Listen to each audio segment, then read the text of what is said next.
this estate. We will visit the cellars, the aging area, and we're going to take a walk to the vineyard in the back. I have to warn you, you will hear a lot of Greek words during the tour, but I promise I will explain everything, because indeed it sounds Greek to everyone who doesn't actually speak Greek. Feel free to ask me if you have any questions, take as many pictures as you like.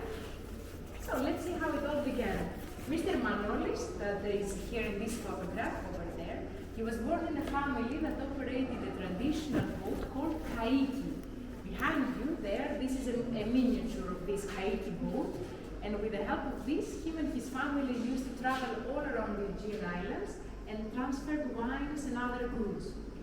Really soon, Mr. Manolis realized that his passion was not about trading the wine, he actually wanted to make the wine himself. So back in 1910, with the help of his wife Katerina, shown in the picture next to him, they built the first Moraitis Winery. This is the first building that it was ever built, the one that we're standing in today. This location was not picked by chance. It's just 100 meters from Agianargiri beach. If you walk down this street in front of the winery, you will find Agianargiri beach, where back then the kaiki was found, and it will make a lot of sense later. After Mr. Manolis, the winery passes to his first son called Mr. Thodoris, and he implemented modern technology and ideas that he got from his personal travels around the Aegean Islands with the kaiki. Imagine he was the first one who ever bottled a wine in the Cycladic Islands the way we think is standard nowadays, using a glass bottle and a cork, which was, back then the bottles were much smaller, but it was considered quite innovative for that time.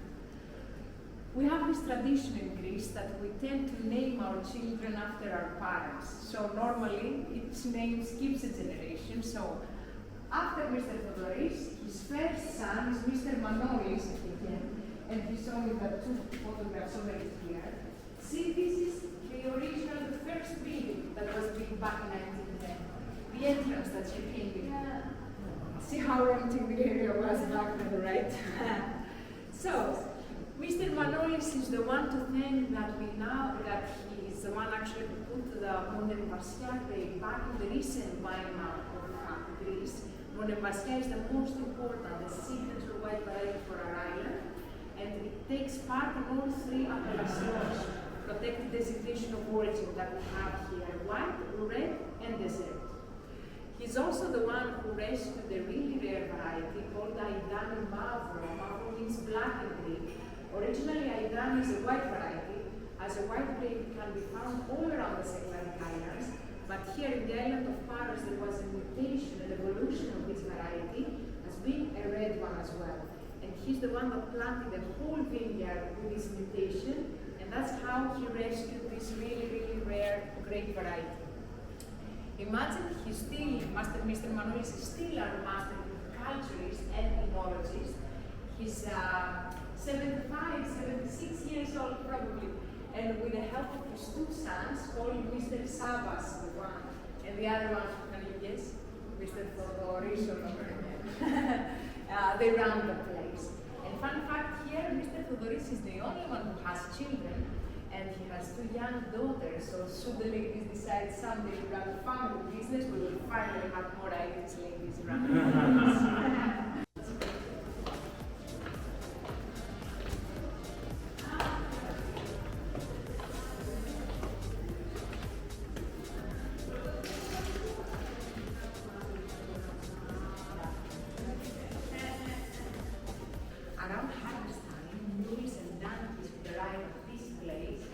Baskets filled with grapes, or the traditionally used Lumis goat skin, which can be really reflects that alcoholic fermentation took place.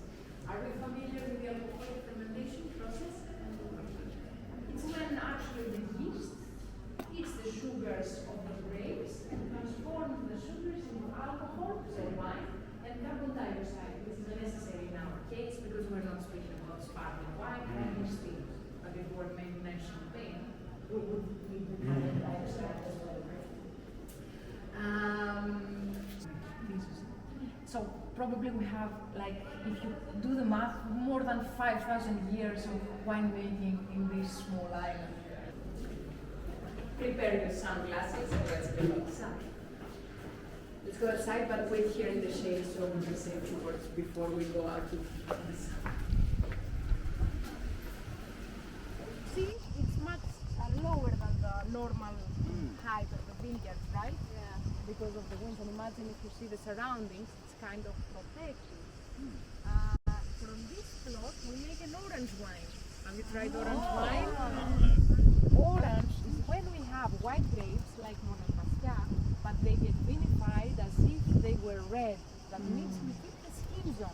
Something that normally only happens for red wine production and rosé just for a shorter time, the skins stay. But for the red we do keep them for the whole process to extract color and tannins, something of course unnecessary for the white wine. But if you choose to leave the skin,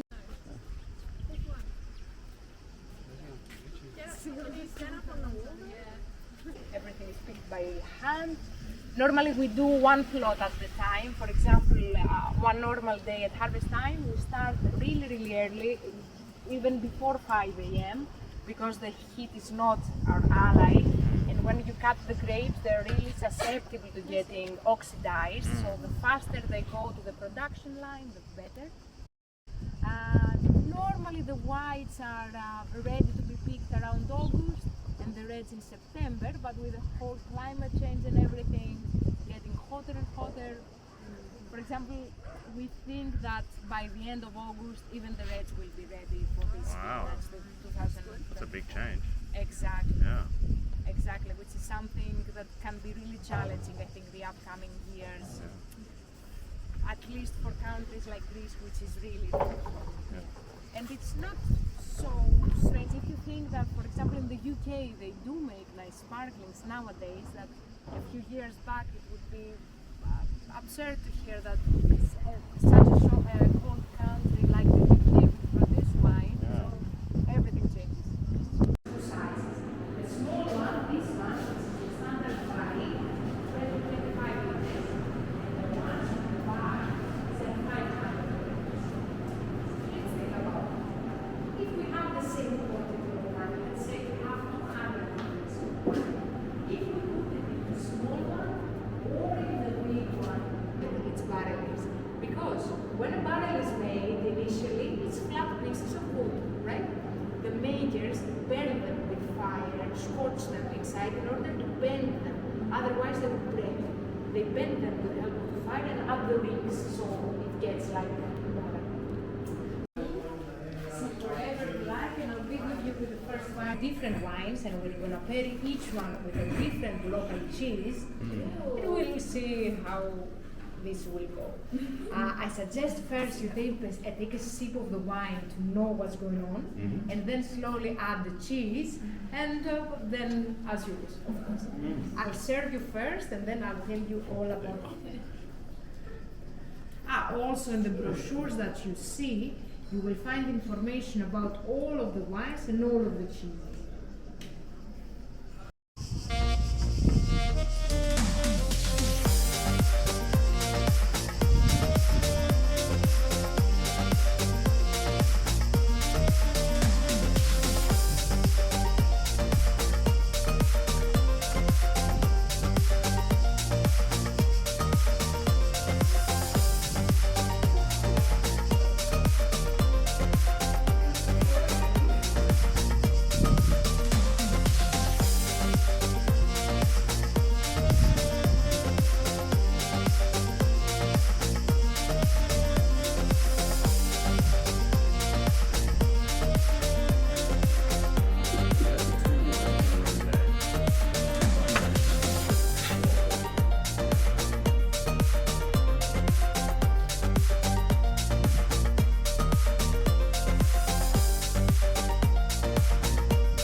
Here we have oak fermentation in the nice barrels we saw downstairs, and oak maturation there for 6 months. So for sure we expect vanilla notes, spices, sweet spices from the oak influence. The vintage of this one is 2022. It can age amazingly. And the pairing for it is Graviera, smoked Graviera, which is the third one. And of course, also makes sense that the smokiness of the wine should be an excellent combination with the smokiness of the cheese. Cheers! Yamas! Yamas!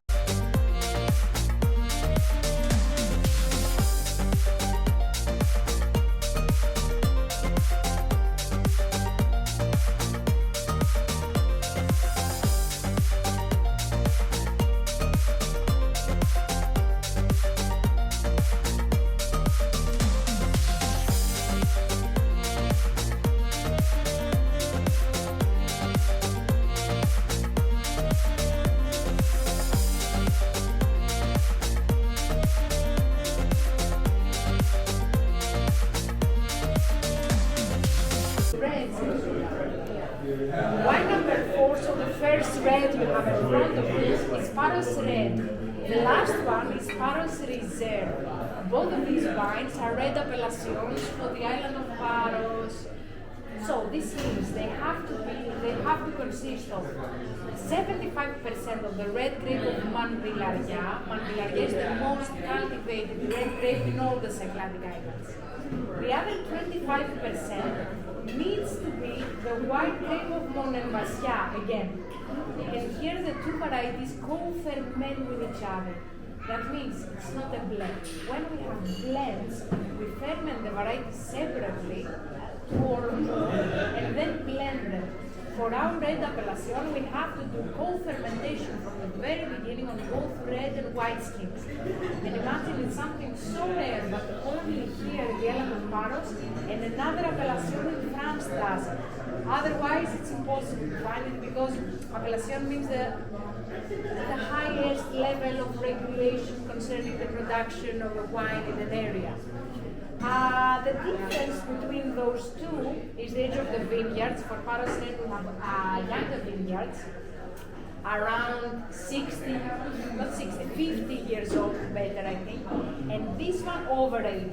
So for sure, from the older vines, we expect less heat, less quantity produced, but that means greater concentration of flavors and aromas, whereas less ripe red fruits for the Paros Red. And the oak influence is also different. 12 months for the first one, the Paros Red, 16 months for the Paros Reserve. That change in the oak influence is the difference in the pairing of these two. Because we have less oak influence for Paros Red, less time in red barrels, normally we expect a higher tannic profile. Tannins, are we familiar with the tannins? Tannins is the compound of the wines that make our gum want to leave our mouth. When we drink red wine, the astringent taste normally spotted on our gum above our teeth. The more you age a wine in oak, the more integrated normally the tannic profile is. So less oak, more tannins. That's the reason the pairing for this, which is number 4, which is Graviera of Naousa, which is also kind of salty, but here we see how the tannins is a good combination with the saltiness of the cheese. Whereas greater oak influence here for the Paros Reserve, and we see how the umami characteristics of the last cheese should be an excellent pairing with the chocolate mix. Love it. And amazing aging potential for the last imagine we've been selling now vintages from the 1992 vintage of the Paros Reserve. They age really well. Bye bye.